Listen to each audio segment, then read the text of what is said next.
마태복음 5장 13절 14절에 너희는 땅의 소금이요 너희는 세상의 빛이라, 이 말씀에 의해서 그리스도인이 그 사람됨을 어떻게 나타내야 하는가 좀 더 살펴봅니다. 그리스도인은 세상에 속해 있지는 않으나 세상 안에 있으며 세상과 관계를 가지고 있으므로 이 두 가지 사실이 함께 존재하는 것입니다. 그래서 세상으로부터 이탈이나 분리, 이를테면 수도원에 간다거나 혼자 홀로 명상을 한다거나 이런 것들은 사실 그런 것을 의미하지는 않습니다. 마태복음 5장 13절 14절 본문에서 너희라는 것, 너희는 땅의 소금이요 너희는 세상의 빛이라는 것은 너희만이라는 뜻입니다. 우리 그리스도인은 세상과 달라야 한다는 것이죠.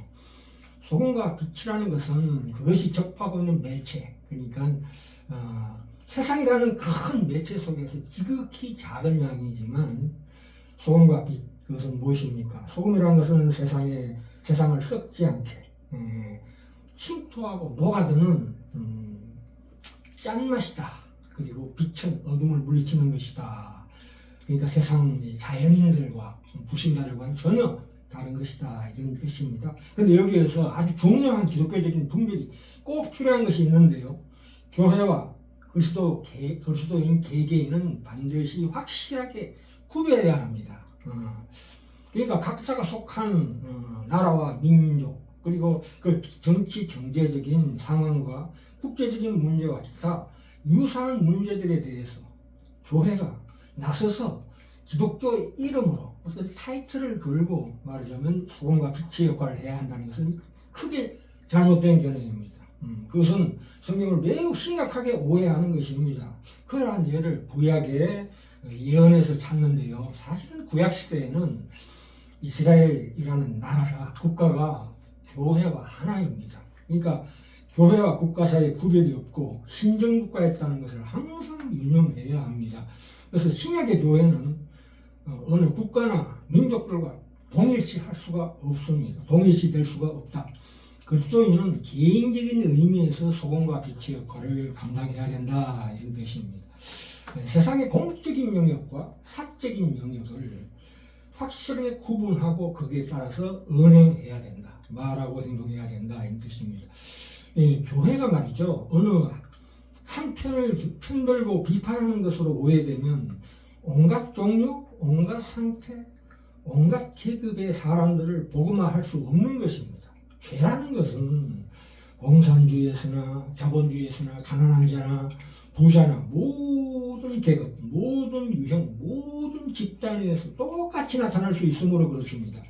그러니까 물론 교회 설교 때는 어느 정도 잘잘못을 가려줄 수 있습니다. 이를테면 성소수자 문제라든가 이런 것들은 사적으로 개인적인 신앙생활에 관한 것이니까 얘기할 수가 있습니다만, 공적으로 교회가 어떤 힘을 가지고 여론을 유도하는 것은 크게 잘못된 것입니다.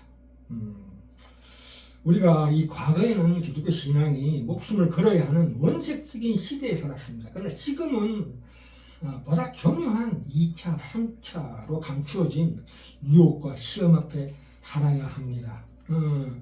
그러니까 이 무대가 공산치 않아 일제시대에서의 신앙생활과 신앙행동과 평화시대의 신앙행동은 달라야 하는 것입니다. 이를테면 도로에서 대낮에 속옷 차림으로 다니는 것은 그것은 외설입니다.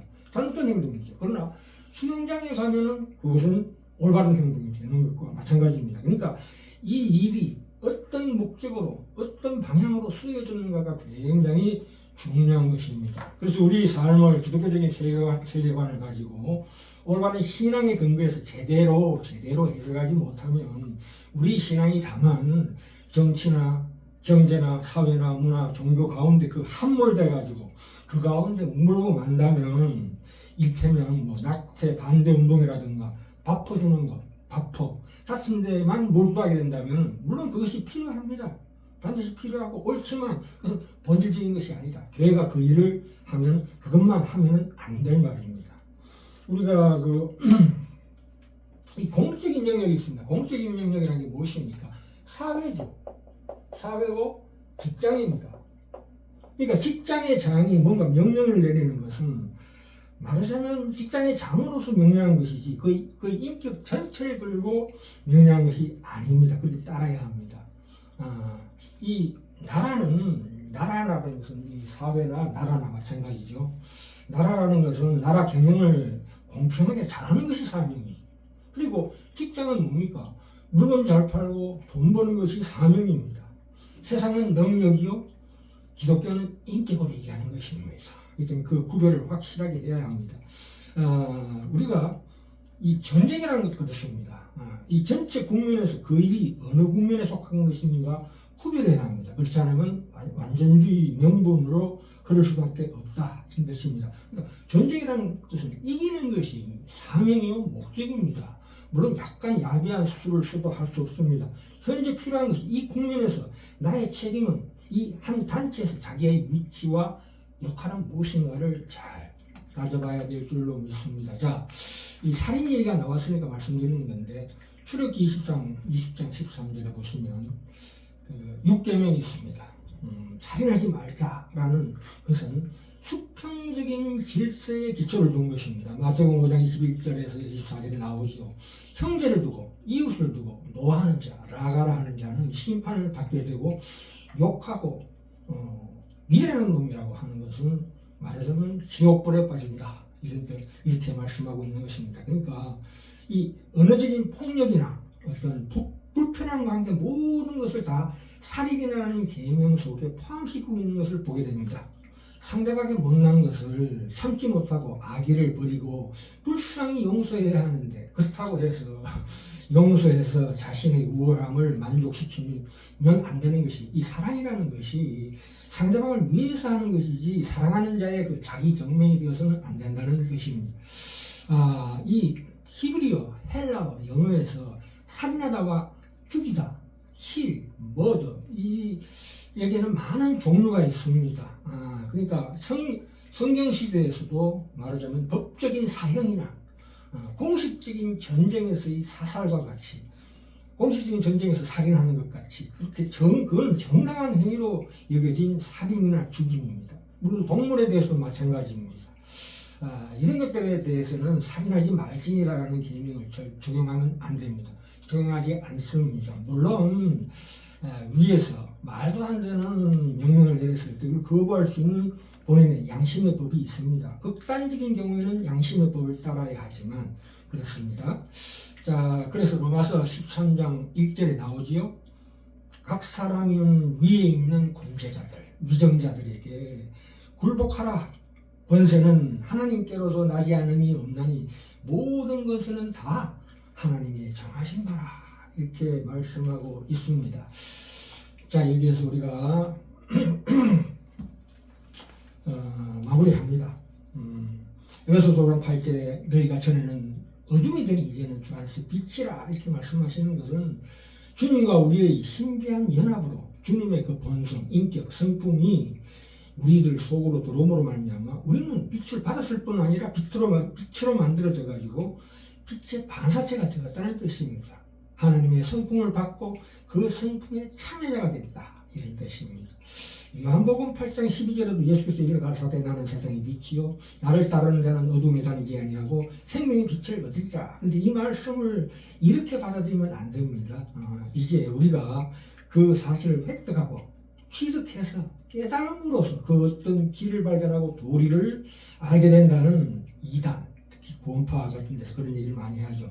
이런 차원에서 기대하는 것은 참으로 아버지 스스로 홀무에 빠지게 만들고 온다는 사실을 잊지 말아야 합니다. 기독교 신앙이라는 것은 그리스도라는 인격으로 해답을 내리는 것입니다. 구세주, 친히 오심으로 말미암아 우리 모든 난관, 모든 문제를 처리해야 하는 것입니다.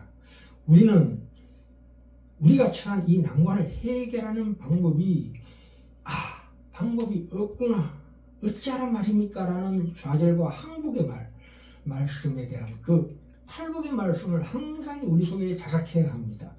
이 산상수훈의 팔복의 말씀으로 심령을 울려야 합니다.